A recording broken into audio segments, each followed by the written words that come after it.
Our first topic, as it should be, is a discussion of how to handle numbers when talking about chemistry.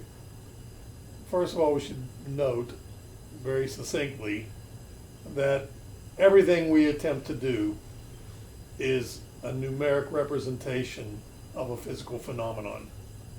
This was actually first noted by Pythagoras some 400 years before the birth of Christ, when he made a statement that all is number.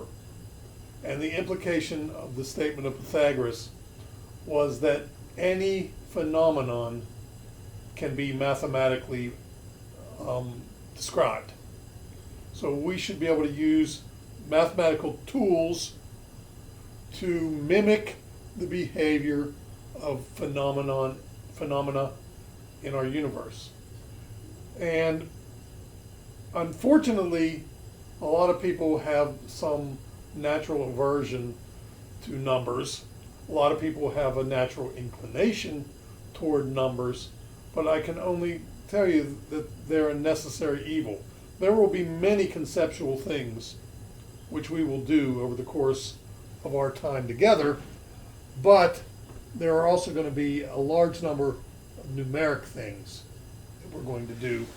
So the first thing we have to be clear on is hopefully a review of your ability to deal with numbers. Now, one of the first problems that arises is that the nature of chemistry is such that there's very often a necessity to work with very large numbers. And when I mean very large numbers, I mean essentially incomprehensibly large numbers. For instance, as I'm showing here on this particular slide, I have your typical 1 liter bottle of water present, and if you somehow magically got nanoscopes out and were able to count the individual water molecules in the bottle, which is an impossibility even for a generation of people working over their lifetime, but in any event, if you were able to pull this off, what you would find is that this bottle of water contained roughly 33 septillion water molecules. And underneath the picture of the bottle of water, I'm representing the number 33 septillion in terms of placeholding zeros to push the decimal values to the position that can represent that quantity. I think it's apparent why a long time ago people decided to place commas to group zeros in order to in some way give you a visual aid into the magnitude of this particular number. Now, just having to deal with a number of this type, and believe me, a 1 liter bottle of water is not a huge quantity of water, to say the least. So even when dealing with this relatively normal amount of this substance, you're dealing individually with just this ridiculously large number of individual entities. And you can now, of course, appreciate that if you were charged with transpiring this number from one document to another, or even just the visualization of this number on its own, if it's presented to you on a piece of paper, you lose context as to the size of this. And there's also easy possibility to lose some of the zeros during transposition to another document and things of this sort.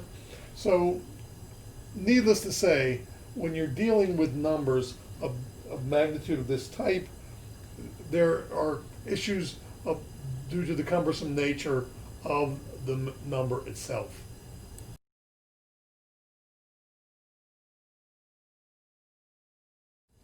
Not only do we commonly encounter large numbers in the study of chemistry, we quite frequently come across small numbers in chemistry as well. And here I offer a couple of examples of that situation.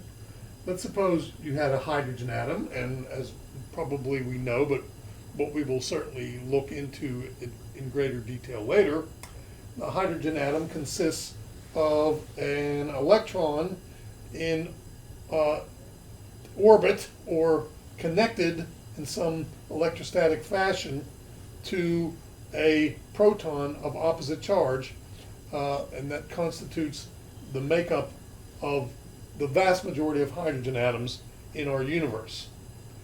Well, if for some reason you were charged with finding the average distance between the proton and the electron in the hydrogen atom, first of all, attempting to make a direct measurement of this type would require a measurement instrument tool of length that is really incapable. We have no such device of the capable graduations and precision that would enable you to actually measure that number.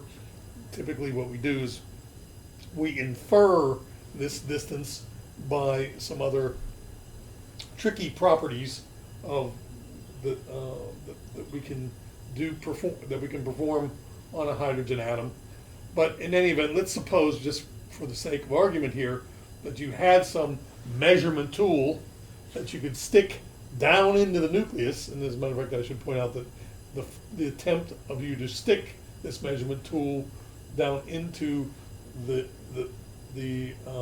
between the electron and proton would alter the situation so dramatically that you would not be able to get a representative measurement of it in any, just due to the fact that you're attempting to make the measurement. But that's a story for another time.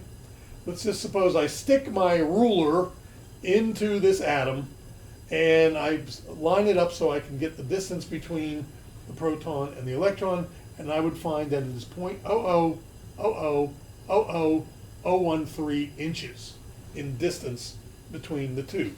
Now I think by looking at the magnitude of that number, you can appreciate what I had said earlier about the fact that you're not going to be able to stick a measuring device down in there that's going to come up with that measurement on its scale for sure.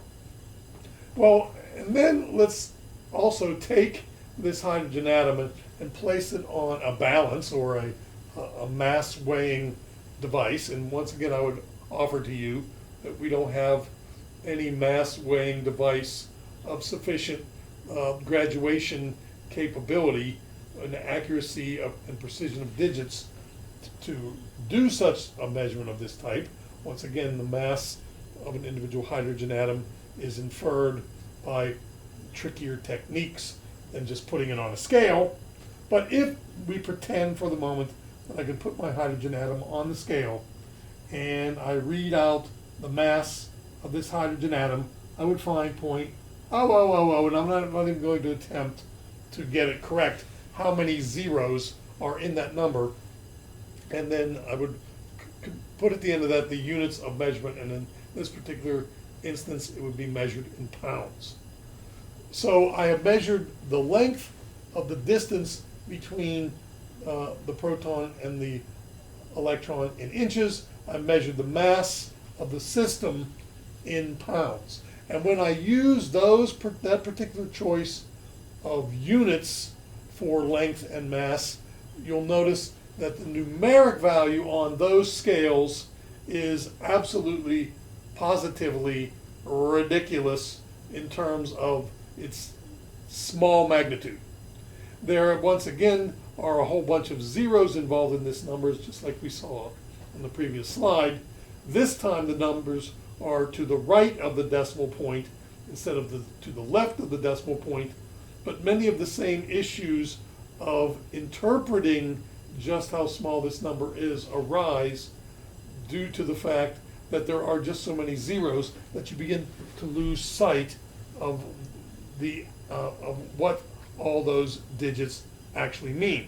And again, if you were charged with transferring that number from one document to another, it's easy to see that it would be possible to drop off a few digits, lose a few digits in the conveyance from one document to another.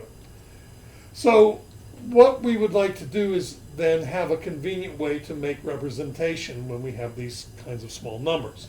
Now, the first and maybe most obvious choice of what you should do would be simply to change the unit scale.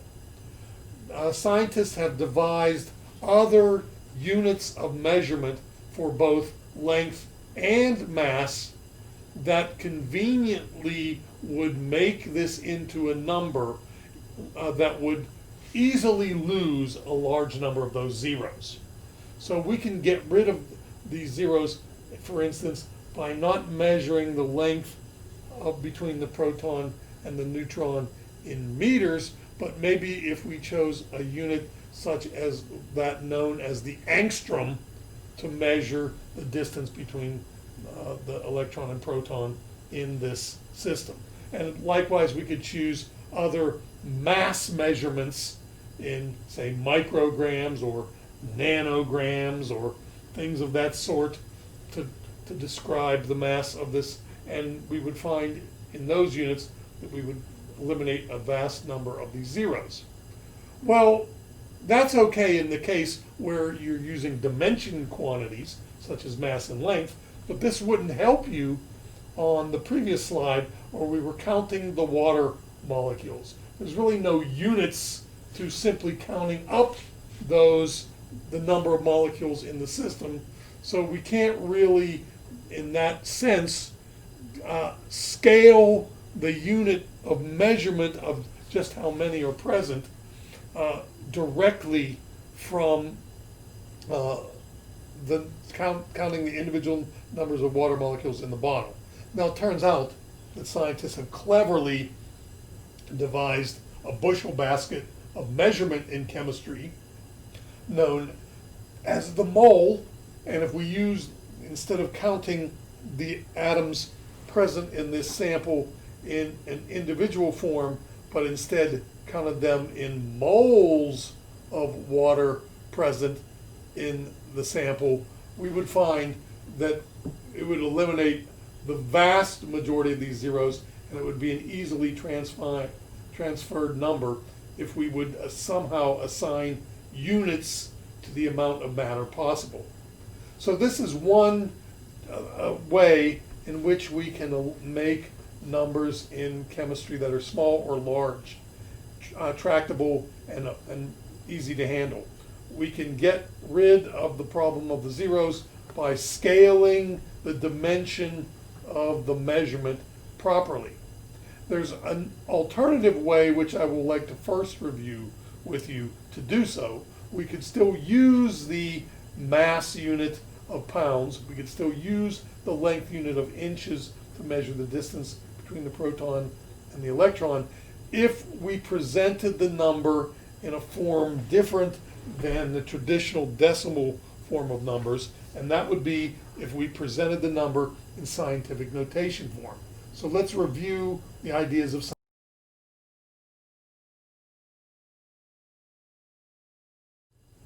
On this slide, we represent a number in scientific notation form. The numeric form on the left side of the number is known as the significand or mantissa, alternatively, depending on where you look. Sometimes it's called the coefficient, as a matter of fact, as well. And it is always somewhere between 1 and 9.9999, meaning it is not less than 1. You don't put a 0 point something there, and you do not put a number greater than 10 or greater there. So it has only one place to the left of the decimal point. So somewhere between 1 and 9.9999. Then you multiply this by some power of 10, which is called the exponential part of the number. Now another common representation, particularly on calculators, is to display this number in what is known as engineering exponential, or EE form. And in EE form, the times 10 to the is replaced by an e. So you would see this number represented as 5.00 e plus 11 if it was in engineering exponential form, which I'm sure if you're going to put things in your calculator, that's what you'll be seeing. Okay, so now the idea with the scientific notation is that you can represent either a large or a small number in scientific notation. To represent a large number, use a positive power of 10 or positive exponential, and that would mean, of course, that for instance 10 to the 3 means 10 times 10 times 10, which means I would take the mantissa times 1,000. So if this was 5 times 10 to the 3, the value it would represent would be 5,000.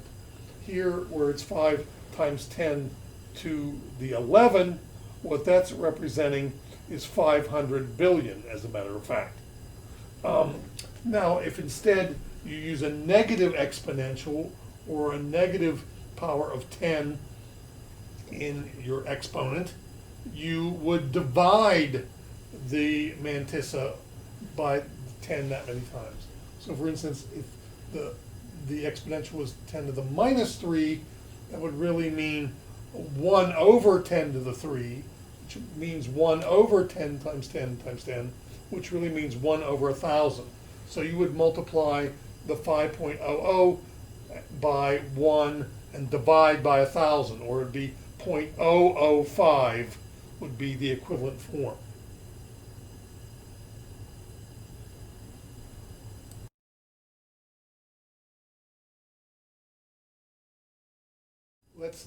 Let's look at a couple examples here. Let's begin by converting a large number into a scientific notation form. Suppose I have the number 5 million, 5 followed by 6 zeros to the left of the decimal point. Well, what I would do is start moving the decimal point to the left until the numeric value is between 1 and 9.9999. So I would move the decimal point until the remaining value is only 5. Well, then I would count the number of moves I made at that decimal point and include a power of 10 in the exponential for every time I move the decimal point once to the left. So I would make 6 moves of the decimal point to the left. That would mean I would need to multiply the 5 by 6 powers of 10. So an exponential form or scientific notation form, this value would be 5 times 10 to the 6th. Likewise, if I was going to change 32,500 into decimal form, I would move until the numeric value, I would move 4 times until the numeric value was 3.25. My mantissa is between 1 and 9.999, and I would have done 4 moves of the decimal point, so that means an exponential of 4 powers of 10, so that would be 3.25 times 10 to the 4. Now, then the next case would be for 2,014,000,000. I was going to change 2,014,000,000 into a scientific notation form. Continue to move the decimal point all the way 9 times over until the numeric mantissa is some number between 1 and 9.99.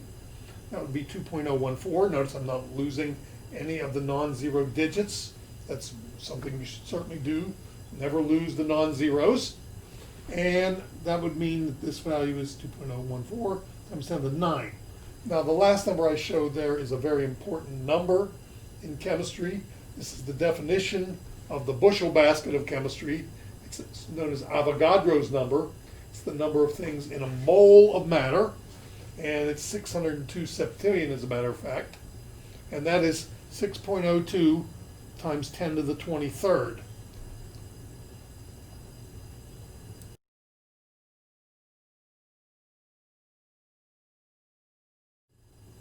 Let's look at the process of converting a small number to scientific notation form.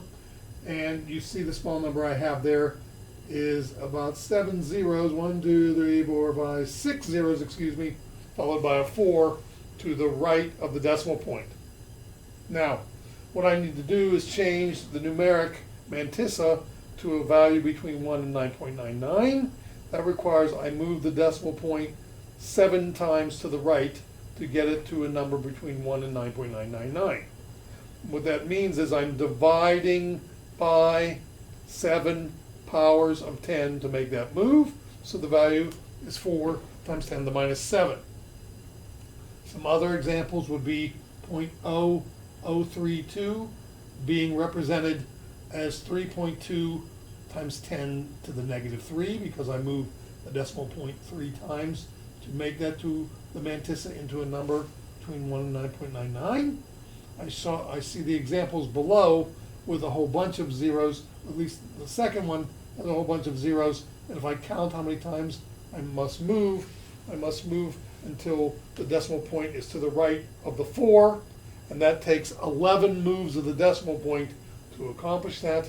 So that would be 4.0 times 10 to the minus 11. Now I want you to notice something when I did that move. I did not truncate off the zeros on the end of that number. If there were zeros present on the end of that number, leave the zeros there, because they have something to do with the significance of measurement. That's why this number is called a significand. It tells you something about how accurately the measurement is actually performed by how many of the digits of the decimal place are displayed in the particular answer. So never get rid of the zeros to the right of the non-zeros when you're moving the decimal point to the right. Always include them. Just make sure the mantissa is somewhere between 1 and 9.99. Same thing could be said for the final example there, 0.01010. I have to move the decimal point 2 times to make the mantissa between 1 and 9.99, but I'm going to keep all the remaining digits when I do so, including that 0 that is padding at the end of the value, because again, it has something to do with the accuracy of the measurement involved. So I would report this as 1.010 times 10 to the minus 2.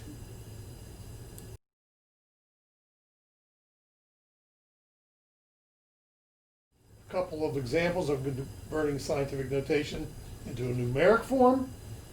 Suppose I have 3.1 times 10 to the 4.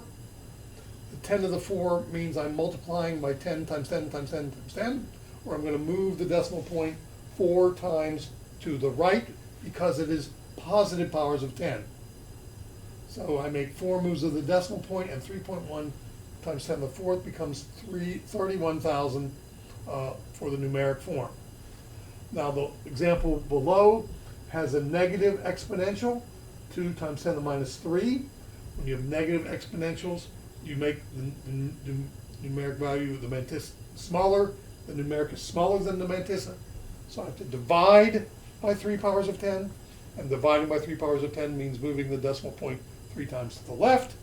So this should be accomplished and result in 0.00200 for the numeric form. Now notice, in that particular case, because there are zeros padding the mantissa to the left of the non-zero, I include them into the conversion into the numeric form, because these zeros relay information about the accuracy to which this numeric form has been measured.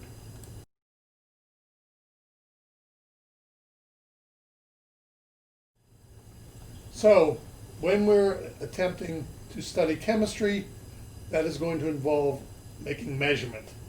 And when scientists communicate with one another with regard to their observations of chemistry, they're going to be communicating the measurements that they make between one another. And when we want to make these communications about the measurements we make, we certainly need to be on common ground when making these measurements, so that everybody internationally understands what each other is talking about when they make measurements of a specific type. Meaning, there are a myriad of ways in which you can measure the mass of an object, a myriad of ways of which you can measure the length of an object in terms of the units you can use to describe the length of the object. And this goes on with pretty much a wide variety of other things that we might measure, including things like the pressure that a gas exerts, or a particular temperature that a liquid solution is at. We could measure that on a variety of temperature scales.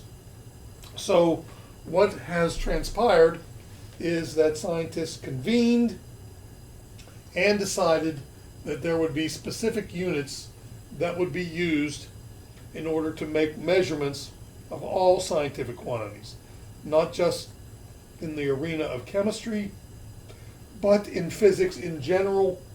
We have made choices that should be employed for the desired reporting that you make with regard to particular units that you're going to use. And so what we are displaying here on this particular slide are the 7 values that are known as the System International of Units, or the so-called SI unit values that have been internationally agreed upon that should be used when making measurements of these particular quantities that you see listed here. Now, it turns out that there are only these 7 SI units that are required. The first being, if you want to measure length, you should measure length in meters. Now, it turns out that meters are not, of course, the standard American empirical unit that we have in this country. A meter is, believe me, there's been many pushes that we convert to the metric system for measurement, but there's been a lot of pushback by people who have grown up not using the metric system and don't want to convert to something they are not that familiar with. So the stubbornness of the American populace is such that we're one of the very few, I think there might be only 1 or 2 countries remaining on the planet that don't use the metric system of measurement, and we being one of them. Just to show you the typical obstinance of the people of this country. But in any event, a meter is about 39 1/3 inches. It's a little bit more than a yard in length. And if you're measuring length in any reported quantity that you're using, you should measure that length in meters. Now, let me point out to you that it turns out a meter is quite a large amount of length measurement typical in chemistry. That's not a typical length that we use in chemistry because things are not meters long. Certainly the distance between electrons and protons in nuclei are not measurable in meters. And also, for instance, the distance between 2 water molecules in a liquid water sample is not amenable to be measured in meters. So chemists very often cheat, and instead of using this so-called supposed unit we're required to use, we use other units than this. If you're measuring the mass of an object, we are not supposed to use pounds or ounces or things that are familiar to us in the United States. We're supposed to use kilograms. Kilograms, it turns out there's 2.2 pounds in a kilogram. So once again, what I would point out is this is a rather large mass when dealing with typical chemical quantities. Even when we're doing routine laboratory analysis, it's very rare that you would put a kilogram of reactant together in a pot and stir it up on your lab bench. That's quite a large amount of matter to be used. So once again, typical of chemistry, even though this is the unit of mass we're supposed to be using when communicating with other scientists, chemists often cheat on this one and use other values for mass as well. Time is supposed to be measured in seconds, and it turns out that once again, this is really not a favored unit for measuring time in chemistry for either one of 2 reasons. For instance, let's think about if you were charged with measuring the rusting of a nail in seconds, you would be standing there waiting a long time to watch that nail rust in seconds. And on the other hand, let's suppose you're supposed to measure the rate of reaction in a firecracker, and you would find that the time unit seconds is way too long of a time unit to express the rate of the chemical reaction that's going on during the explosion of a firecracker. So once again, chemists, even though this is the unit of time we're supposed to be using, chemists very often cheat and use other units of time as well. The fourth down the list is the unit we're supposed to use when measuring temperature. And this might be very surprising to you. We're not supposed to use either Fahrenheit, which is commonly used in this country, or we're not supposed to use Celsius, which is commonly used by the rest of the world besides the United States. We're supposed to use something called Kelvin. Now, what is the nature of this Kelvin temperature, which you may or may not have in fact ever heard of in your life? Well, the Kelvin temperature scale is interesting in regard to the fact that it assigns its value of 0 where the temperature scale actually originates. See, the Fahrenheit or Celsius scales have 0 values on them as well, but they are 0 values that are set to familiar behavior of the property of water. The 0 of the Celsius scale is set to where water freezes at atmospheric pressure. The 0 point of the Fahrenheit scale is set where a saturated salt water solution freezes on the Fahrenheit scale. That is certainly not the coldest possible temperature on the planet. The Kelvin scale is set at the coldest possible temperature, where there is no heat energy in a system. That is assigned 0 Kelvin. And on the Celsius scale, that would be minus 273 degrees. And on the Fahrenheit scale, that's down in the negative 450s, where that would occur on the Fahrenheit scale.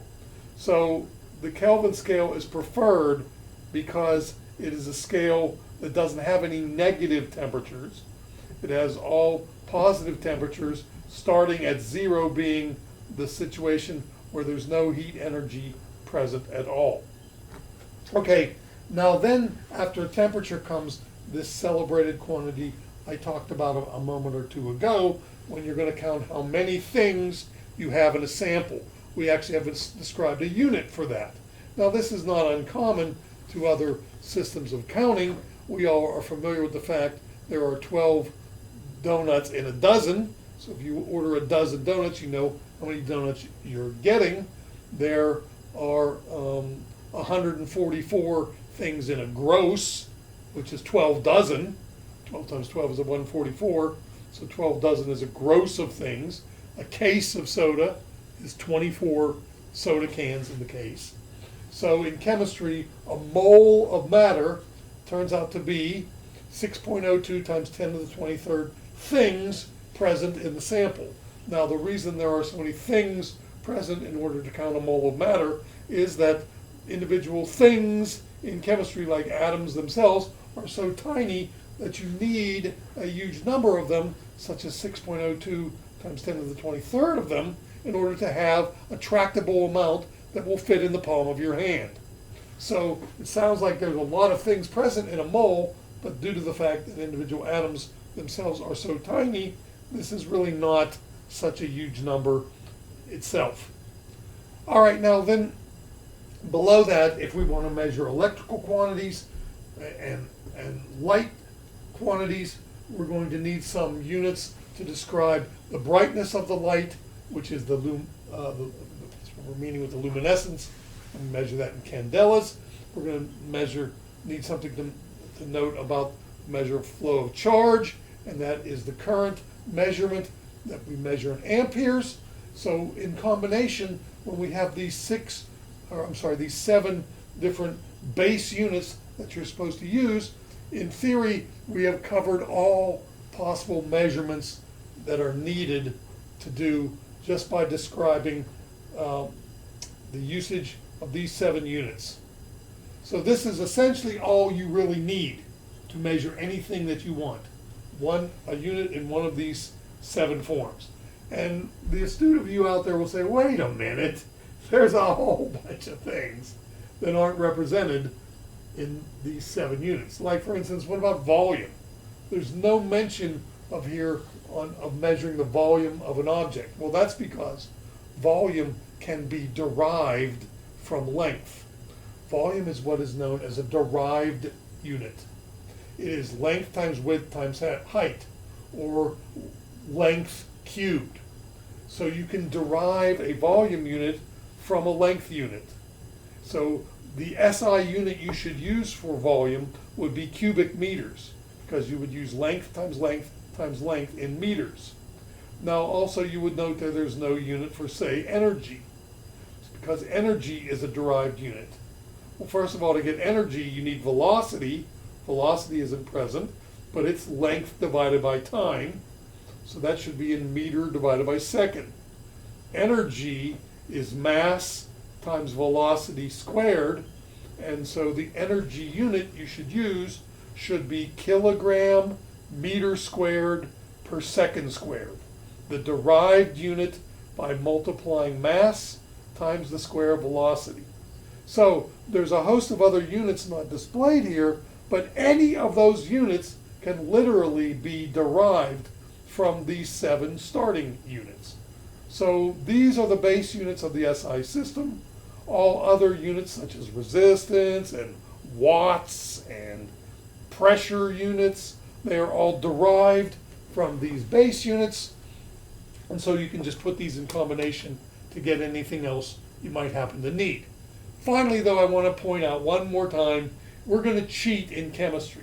We're going to cheat because even though we're only going to need probably the first the first 5 of these this semester, we're only going to use the first 5 of these. Very typically, we're not going to use meters, kilograms. Sometimes we're not even going to use seconds because those are scaled not appropriate to many of the processes we're going to be looking at in chemistry.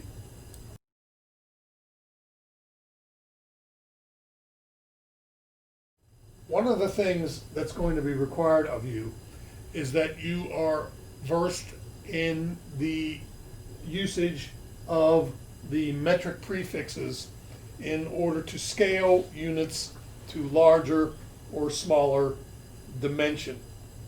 We've already mentioned in passing here when we were talking about scientific notation that one of the ways in which we could get around the problem of measuring the distance between the proton and electron in a hydrogen atom, one of the ways we can get around that problem of that small scale of that number is that instead of using inches for length, we use a length unit of much smaller dimension. And very typically that would mean that we would have to use one of these various metric units in order to do that. Now, one of the real important powers of the metric system is that it is a decimal-based system. This is by far and away why the rest of the world, and in particular the scientific community, has embraced the metric system. It is decimally based. Now, what do we mean by it being decimally based?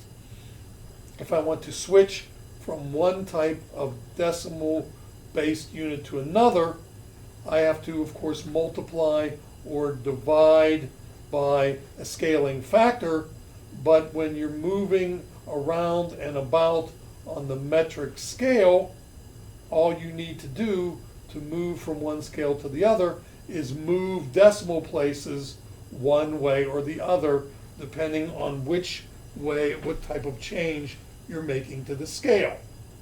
Now, there's many other points that should be made at this particular juncture, one of them being the fact that the utility of these prefixes is displayed in the fact that the same prefixes are used when changing on the mass scale, as are used when changing on the length scale, which are used as changing, for instance, like on the volume scale. We can have a volume measured in centiliters, milliliters, microliters, nanoliters. We can have a mass measured in centigrams, milligrams, micrograms, nanograms.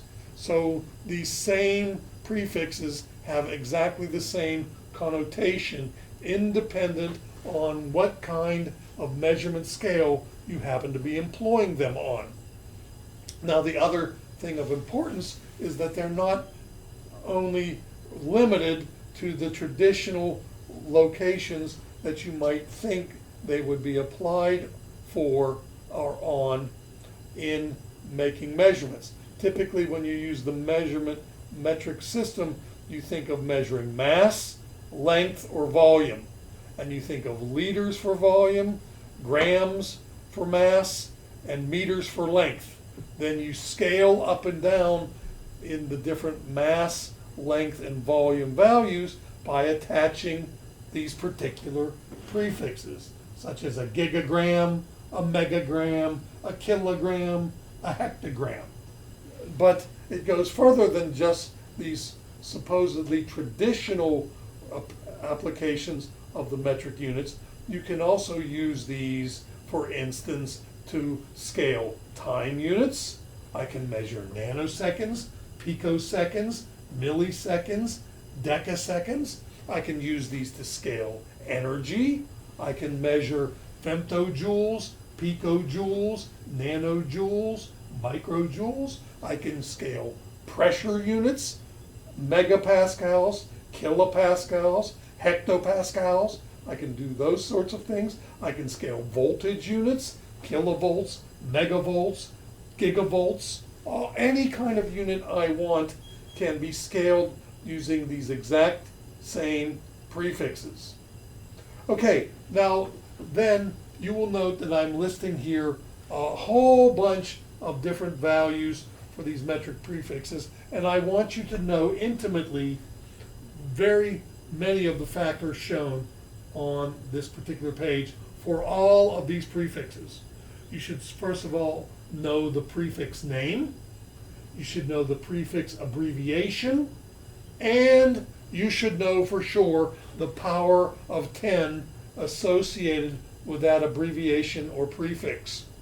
Now, what I'm getting at is you really don't need to know the decimal equivalents, but you certainly need to know the power of 10 equivalent between the prefix or abbreviation and the unit scale that it's attached to. Now, here's what I mean by that.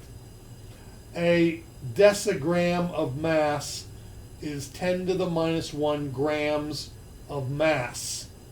But a decasecond of time is also 10 to the minus 1, but now the base unit is seconds of time. A decivolt of charge is 10 to the minus 1 volts of charge. A deciliter of volume is 10 to the minus 1 liters of volume. So for any of these scales, or any of these prefixes or abbreviations, you should immediately be able to remove the prefix or abbreviation and ascribe a power of 10. So for instance, if I see something that says 8 CL, the symbol C is the abbreviation for centa. So if I see 8 CL, that means 8 centiliters. What I can immediately do is remove the C and replace it with a power of 10 to tell me the numeric amount of liters I have. So 8 CL is 8 centiliters. That's 8 times 10 to the minus 2 liters, or 0.08 liters. Would be 8 times 10 to the minus 2 liters. Or if I have the abbreviation small m, so I have small mg. Small mg is milligrams. So if I have, say, 12 milligrams, 12 milligrams means 12 times 10 to the minus 3 grams, which is in fact point, 0.012 grams would be 12 milligrams. So you should immediately be able to make the connection, again, between the metric prefix, the metric abbreviation, and the power of 10 associated with that for any of the ones listed here. Now, is this an exhaustive list of all the metric prefixes? No. Are there bigger powers of 10? Yes. Are there smaller powers of 10 with prefixes? Yes. Are there metric prefixes and abbreviation filling the gaps between the spaces I'm showing here? Yes. But these are the ones that I require you to know. All right. Now, let me try to give you some appreciation for why these are so powerful and important. Let's suppose, why what do we not desire to use these on the American choice known as the the imperial scale of units as opposed to the metric scale of units? Well, what I offer to you is that the English system of units, the imperial scale of units, is what is known as an irrational system. The metric scale of units is what's known as a rational scale of units. Now, that's not trying to imply that the metric scale is for sane people and the imperial scale is for insane people.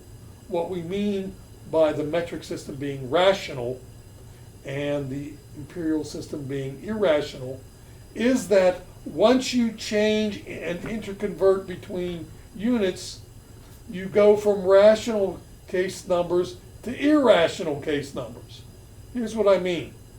If I have, say, 1 kilogram, I can move that into grams by simply moving the decimal place, and I will now have 1,000 grams. I can move the 1 kilogram into megagrams by dividing by 1,000, and that'd be 0.001 megagram. Notice all I'm doing is sliding the decimal point around to change the kilograms into grams or the kilograms into megagrams. But all I'm doing when I'm doing that is keeping the number in its rational state. Let's contrast that by saying I want to change 1 ounce into pounds.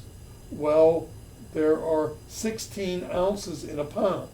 So I have to divide 1 by 16, and that is 0.25.121.0833333333.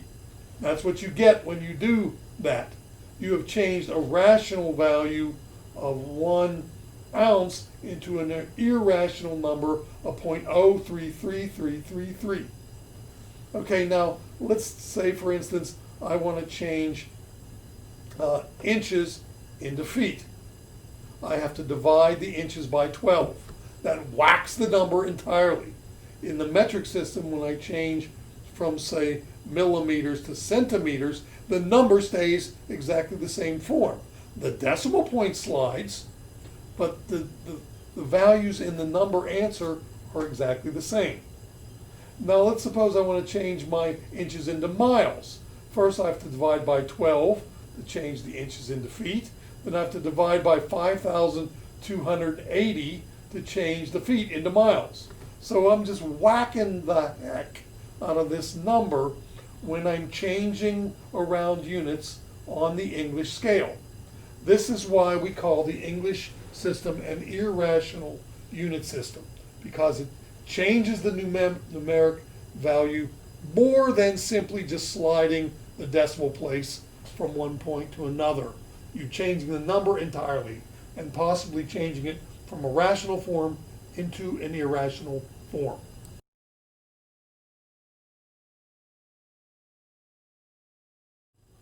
one of the things I'm going to expect that you're able to do is to convert any metric quantity displayed in one unit scale into a metric quantity in another unit scale. Now, you can do so using scientific notation, you can do so using numeric form. I don't care which of those you happen to end your value up in, but you certainly have to have it correct with the right number of zeros displayed if it's a numeric form, the right number of decimal places if it's a small number, or the right exponential power of 10 if it happens to be displayed in scientific notation form. So let's run through a myriad of examples of doing these conversions. We'll also go over some of these in the classroom setting as well, and also there are some of these that you can practice and try online as well. So let's look at converting 2.56 meters equals how many kilometers or kilometers. Now, so what you are going to be required of you to be able to pull this off is that you got to know how many meters are in a kilometer or vice versa. The easiest way I can tell you for you to know how many meters are in a kilometer is that you simply take the K, the abbreviation for kilo, and you replace it by the exponential form of the power of 10, this that connects kilo as a prefix. If you refer to the previous slide, the K abbreviation is connected to 10 to the minus 3. So when you have 2.56 meters and you want to convert that to kilometers, the conversion factor that you should employ is that 1 km, just remove the K and replace the K with the power of 10 associated with K, so that 1 km is 10 to the 3 m. So this value, 1 km equals 10 to the 3 m, is now what we call a conversion factor. The conversion factor can be applied to the value which we desire to convert in order to change it from m into km. In order to do so, we need to divide or multiply by one or the other side of this equation. So then comes the issue. How do I line the conversion factor up to change my beginning value in meters into an ending value in kilometers? To do that, you line the conversion factor up to first cancel the units of meters to give you an answer in kilometers. So I begin with the left-hand side of the equation, 2.56 m. I line the conversion factor up so that the m's cancel. That means putting 1 times 10 to the 3 m in the denominator of the conversion factor. So once I decide what is going in the denominator of the conversion factor, the other side of the conversion factor equation goes into its numerator. So the conversion factor necessary to convert meters to kilometers is to line it up so that the meters are on the bottom to cancel the meters on the left, and the kilometers are on the top to give the answer in units of kilometers.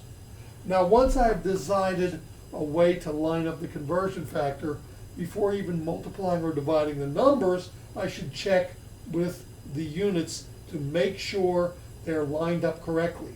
This is called dimensional analysis. The units should cancel correctly to leave only the units of answer that you desire, and only if that occurs are the numbers lined up correctly to multiply and divide. So again, before even getting my calculator out and punching numbers into my calculator, I will first note that the m on the left divides into the m in the denominator of the conversion factor and cancels, leaving only a km unit behind. So dimensionally speaking, the units line up to give me an answer in km. So that means the numbers line up to multiply or divide correctly. Excuse me. So I need to take 2.56 times 1 divided by 1 times 10 to the 3. And when I do that, I would get 2.56 times 10 to the minus 3 kilometers, or 0.0256 kilometers. Your calculator should either spit out 2.56 e negative 3 or 0.0256 when you calculate this conversion. Now, please, a couple things to state. Don't leave any of the digits off in the numeric form. There were 3 non-zero digits for the length in meters to begin with. There should be 3 non-zero digits in the kilometer value displayed on the right as well. Okay, now, second thing to note is make sure you put units down. The answer comes out in km, so you should have a km unit present in your answer. And the third thing I want to say is if this is not properly entered into your calculator, you might get the wrong answer. Now, even if you think you've lined everything up correctly, punching these values in your calculator can also be punched in incorrectly. Here's exactly what I mean by that. Suppose you have the left-hand side of this equation lined up correctly so that you know that you need to do the following in your calculator. 2.56 times 1 divided by 1 times 10 to the 3. And here's what you enter in your calculator. 2.56 times 1 slash, meaning divide, 1 times 10 caret 3. Now that sounds like you did the right thing, but let me point out to you that you didn't do the right thing because your calculator doesn't understand your order of operation. Your calculator takes 2.56 times 1, then divides by 1, but you told it next to take times 10 caret 3. So your answer would have come out 2.56 times 10 to the plus 3 if you did this improper entering of the value in your calculator. What you should do to do it correctly is one of two ways. Take 2.56 times 1 slash, using parentheses on this after the slash, 1 times 10 caret 3, close parentheses. That instructs your calculator to divide by the factor 1 times 10 to the third in its entirety. So make sure you do it in that fashion. Or you could have entered it this way, and it would give you the right answer. 2.56 times 1, and you could leave that part out, since multiplying by 1 is not going to change it anyways. But then you'd hit slash 1 EE3. Look on your scientific calculator. There should be a button option for EE, and when you hit that button option for EE, it will enter engineering exponential form. And when you hit 2.56 slash 1 EE3, you do not need parentheses. It understands that you're not only dividing by the 1, you're dividing by the engineering exponential 3 as well. And that would give you an answer 2.56 E negative 3, which is the engineering exponential form of that answer. Okay, now in example 2 on this slide, I'm supposed to convert 4.2 kilometers into meters. Once again, I'm taking the km into m, so I need to know the transformation of that prefix of k, meaning 10 to the 3. 1 km is 10 to the 3 m.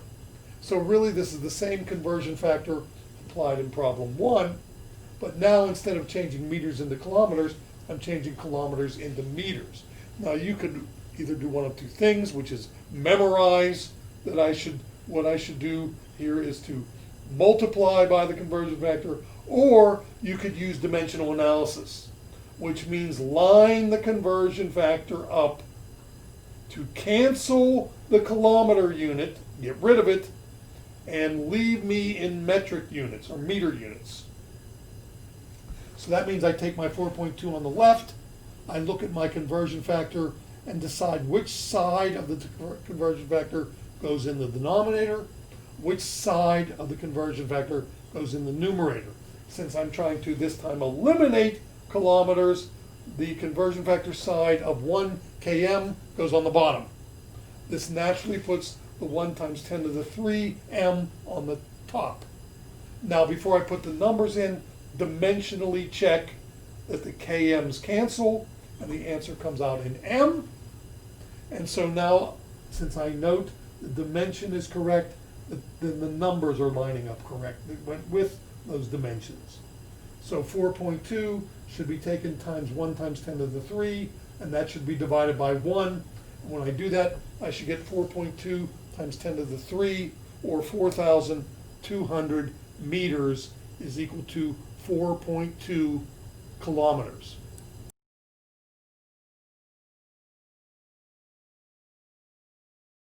Let's look at a third example here.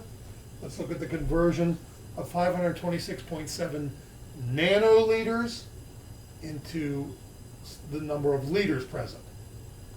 Okay, so I need to know a conversion factor to take me from nanoliters to liters. To do so, again, maybe not at this time, but by the time we get through doing many more of these examples, you should recognize that 1 nanoliter means, to find its conversion factor, remove the n and replace it with the power of 10 associated with little n.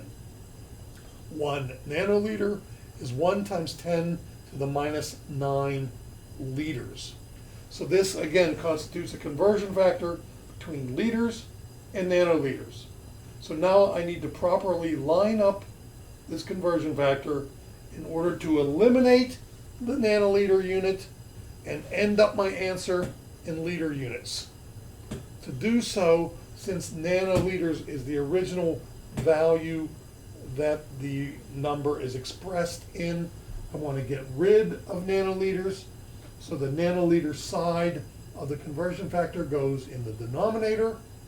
This puts the liter side of the conversion factor in the numerator. So I line it up as shown on the second line. 1 times 10 to the minus 9 liters over 1 nanoliter. Now before I push the calculator buttons, I should note that the nanoliter units are going to divide out, and when they divide out, they're gone. The only unit left then is the liter unit, which when I multiply everything out, the answer comes out in liters. So dimensionally speaking, everything is lined up correctly. So what I then therefore need to do is take 526.7 times 1 times 10 to the minus 9, and then divide by 1. And when I do that, I should either get 0.0000005267 if my calculator is such set up, or it might more likely spit out 5.267 e negative 7, which means 5.267 times 10 to the minus 7 liters for this value. Now, notice something scientifically about the powers of 10 that I've done there. 526.7 in scientific notation form is 5.267 times 10 to the 2. So what I'm trying to do then is take 5.267 times 10 to the 2 times 1 times 10 to the minus 9. If you multiply the exponential powers, that means you add their powers of 10. So I would be taking 5.267 times 10 to the plus 2 times 1 times 10 to the minus 9, which means the powers of 10 line up so that it's 10 to the 2 minus 9, or 10 to the minus 7. So the answer that comes out from combining the exponents, if these are both expressed in scientific notation, would be 5.267 times 10 to the minus 7 for the answer in liters. Okay, now remember, when you're done, make sure you express the same number of non-zero digits in the answer as the number of non-zero digits you started with, and also make sure you put the finishing unit on the answer that you've replaced the starting unit with. Okay, in example 4, I'm going to convert 8.3 meters into how many little mu m. Little mu is micro. How many micrometers are present in 8.3 meters? So I need a conversion factor between micrometers and meters, and I can do so by replacing the prefix mu with the power of 10 associated with mu, and that is 10 to the minus 6th. 1 micrometer is 1/1,000,000th of a meter, is what that means in actuality. As a matter of fact, the one above, 1 nanoliter, is 10 to the minus 9. That's 1/1000,000th of a liter. So the power of 10 associated again with mu is 10 to the minus 6. Now comes the issue. I have the conversion factor. Do I multiply or divide by the 10 to the minus 6 in order to change meters into micrometers? Again, I will argue to you, do not attempt to memorize what to do. What you do is dimensionally analyze what to do. I want to get rid of the m, so I take the m in the conversion factor and divide my starting value by the m in the conversion factor. That naturally puts the mu m on the top. So the m goes on the bottom, the mu m goes on the top. So the number by the m goes on the bottom, the number by the mu m goes on the top. So I line the conversion factor as shown at the bottom of the slide. 8.3 m times 1 mu m divided by 1 times 10 to the minus 6th m. All right, now, let me first make sure dimensionally everything is correct. The m units are canceling. The mu m unit doesn't cancel, so it's in the answer. So when I line the conversion factor up in this style, I will be converting meters into micrometers. So now that I've assured that the units are lined up correctly, let me now just do the same thing I did to the units, I do to the numbers. So I will take 8.3 times 1, and I will divide by 1 times 10 to the minus 6. And when I do that, I should get 8.3 times 10 to the 6th micrometers, or 8,300,000 micrometers. That should be the answer that you get in this particular arrangement of the conversion of micrometers, or of meters into micrometers. Now, one more time, I want to point out that you must be careful when entering this in your calculator. If entered incorrectly, even though lined up correctly, entering into your calculator incorrectly, you might get an answer that says 8.3 times 10 to the minus 6th micrometers. And again, it doesn't mean you've lined things up incorrectly. It means you've entered them in your calculator incorrectly. And here's how I can describe you entering it to get the incorrect answer. You type in 8.3 times 1 slash 1 times 10, or times e, oh no, let's not say that. You would type 1 times 10 minus, or caret, minus 6. If you use times 10 with caret minus 6, you're going to get in trouble unless you use parentheses. To enter this correctly using that notation in your scientific notation calculator, you should use 8.3 times 1 slash parentheses 1 times 10 caret negative 6 close parentheses, hit the equal sign, and you will get 8.3 times 10 to the 6.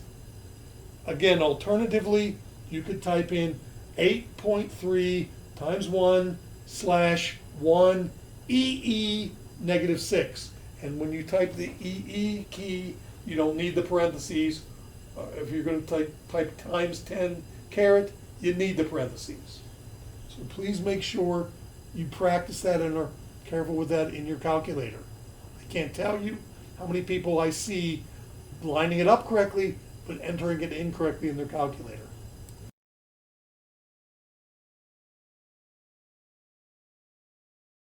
All right, let's look at some two-step conversion factors.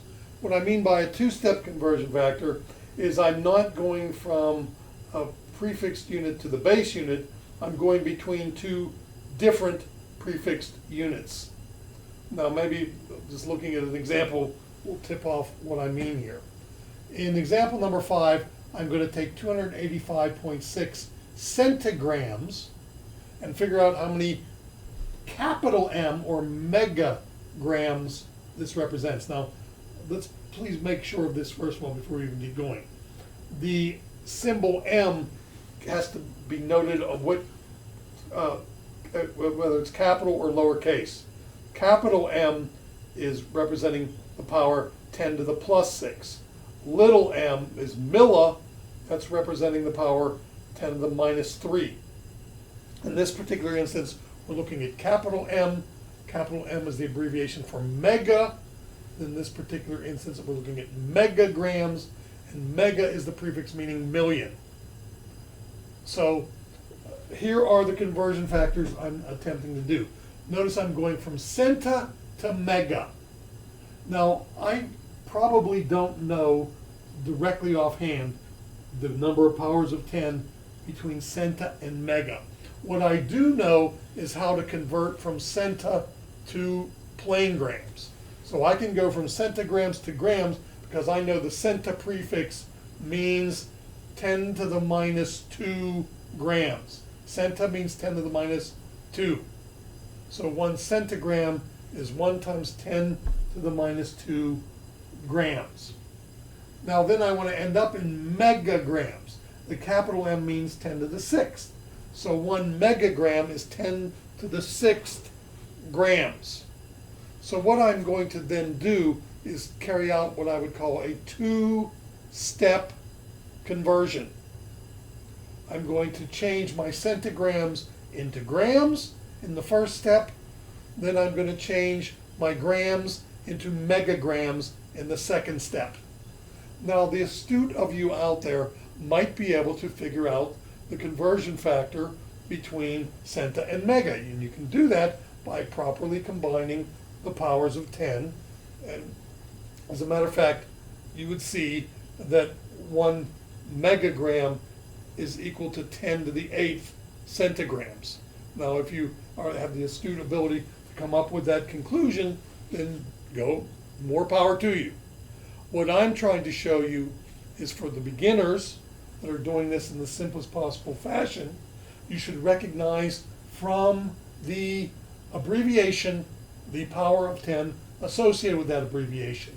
So since there are two different abbreviations employed here, I have two different powers of 10 that need to be used to do this interconversion.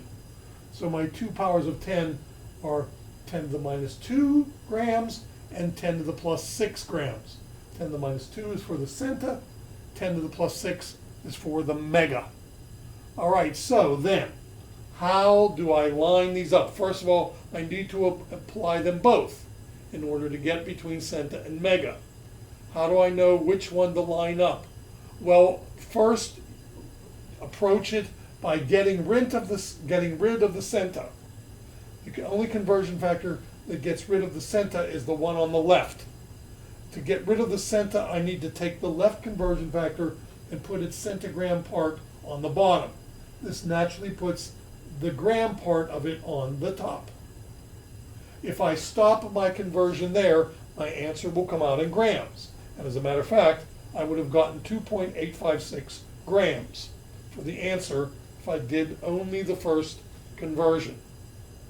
But to complete the problem, I need to convert the answer that is now in grams into megagrams.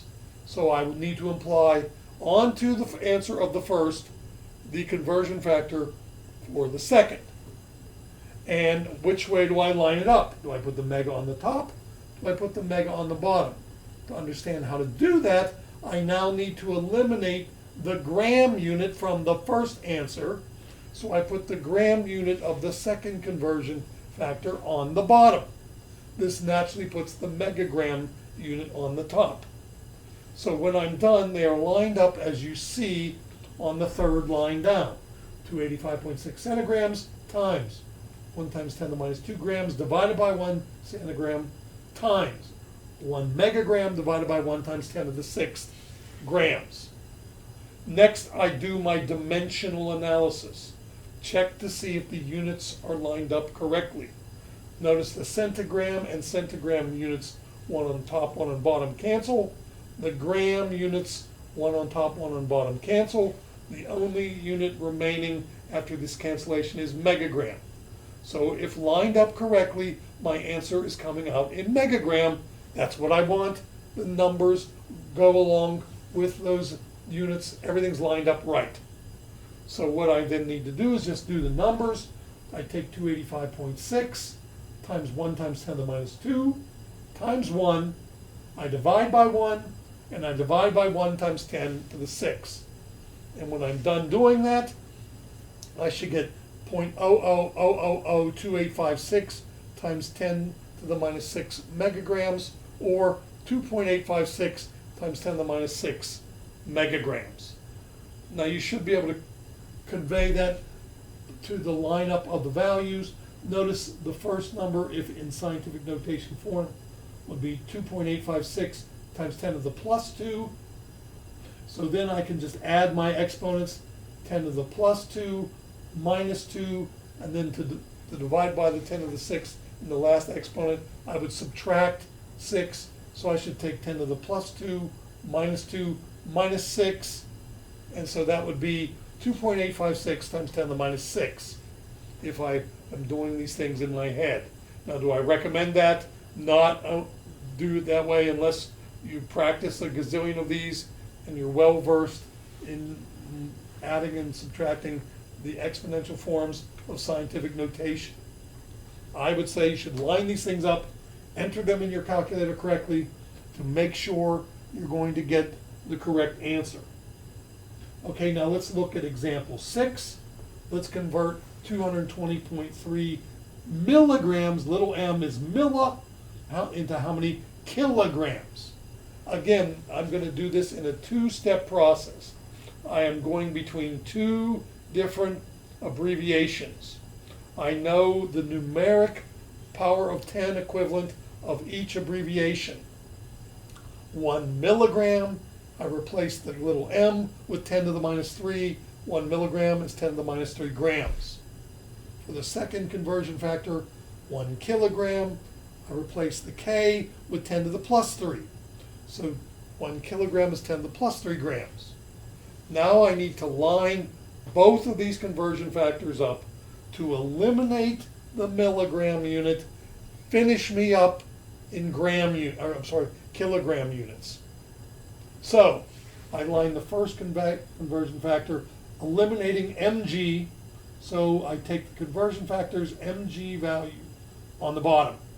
This puts the g value of it on the top. So it is lined up as shown. Then I need to use the second conversion factor to eliminate that g and end me up in kg. If I only apply a single conversion factor, I will be converting milligrams into grams, and I would get an answer in grams. As a matter of fact, I get 0.2203 grams is equal to 220.3 milligrams. That's not what I'm asked to do. I'm asked to convert the milligrams into kilograms. So I need to apply the second conversion factor, lined up to eliminate the gram conversion factor of the first conversion and end me up in kilograms for the answer. So I line it up as shown in the bottom of the slide. Now, before multiplying and dividing the numbers, let's multiply and divide the units, or in other words, do the dimensional analysis. The milligram units cancel with 1 in the top and bottom. The gram units cancel with 1 in the top and bottom. The answer is in kilogram units, which is what I desire. So the units are lined up correctly. That means the numbers that go along with those units must be lined up correctly. So I need to take the 220.3 times 1 times 10 to the minus 3, and then I have to divide that by 1 times 10 to the 3.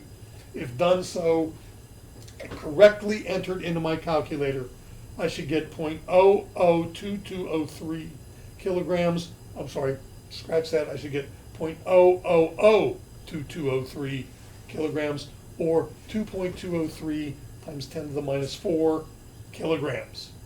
Now, I could probably see that if I look closely. For those of you who are with me on the powers of 10, the first number has 2 powers of 10 if I convert 220.3 into scientific notation. So I'll take the 2 powers of 10 from that and add -3 for the multiplication of the second one, and then subtract 3 for the third one. So I should take 2 minus 3 minus 3, which ends up being 10 to the -4 times the 2.203 for the mantissa of the scientific notation of the first value. So again, make sure you practice these on your own. Make sure you're entering them in your calculator correctly.